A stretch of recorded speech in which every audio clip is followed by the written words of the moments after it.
1, 2, 3. Welcome to Tuvalu!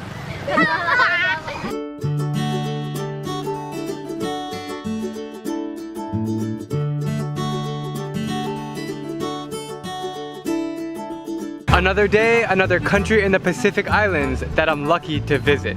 This one though might be the most unknown of them all. Tuvalu! I surveyed 29,000 people on Instagram and 71% said they had never heard of Tuvalu. That's pretty absurd considering that they're a real sovereign country with voting power in the UN. Tuvalu. Tuvalu. The name itself makes me curious. Wait. So Tuvalu. Tuvalu. But an American would say Tuvalu. It's like to the loo. Like, you know, one time I was like, dude, that sounds like to the loo. To the loo.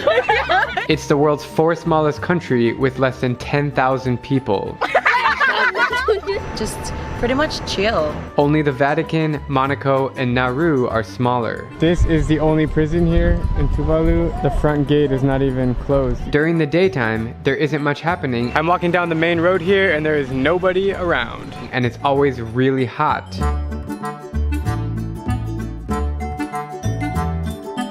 But around 5 p.m. every evening, as the sun starts to set, you will not believe what happens.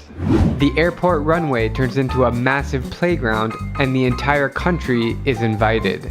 Soccer, volleyball, basketball, rugby, running, and even their own invented sport. This sport is called piano. It's a Tuvalu sport and it's only played here. Do you play here every day? Yeah, every day. Yeah. Every night? Yes. What happens if there's a plane takes an emergency landing? What happens? Usually they'll have a siren for it. And is there a reason why they play here? I think it's because it's the only big, large space that we have on the island. So here's the island and here's the runway. It takes up the entire length. Sad that their playground is drowning. I just happened to visit Tuvalu during the highest king tide ever recorded, and I witnessed sea levels approaching the tarmac. It just keeps on creeping closer. Soccer games turned into water sports and splashing contests. People were walking through ankle-high water just to cross the airport. It was one of the most vivid and eye-opening scenes I've ever seen. The kids have no idea that they're playing in the ocean that will force all of them out of their beloved country in a matter of decades. If water levels keep rising, then the only airport will be forced to close down. And when that day does happen, nobody can leave the island unless they're on a boat. I'll end this video on a positive note by saying that Tuvalu is a lovely place with very kind-hearted people. I pleasantly enjoyed exploring all around the island today, and everyone smiles and says hi to me on the street. Funafuti Atoll, the capital and one of 9 islands comprising the remote nation of Tuvalu. This is one of the smallest countries in the world. Its average elevation of 2 meters makes Tuvalu extremely vulnerable to storms and sea level rise. People the world over migrate in search of a better life. But this is a story about people on 2 small Pacific Island nations being forced to move by the potential disappearance of their homeland underwater. People have started to leave the islands, abandoning their homes. It's a concern shared by the nearby island nation of Kiribati. It'd be a very sad day when there will no longer be a country, a nation, a people called Kiribati. The president says his people have the next few decades to prepare for relocation.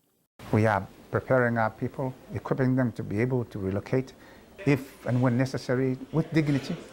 We would not wish to see our people as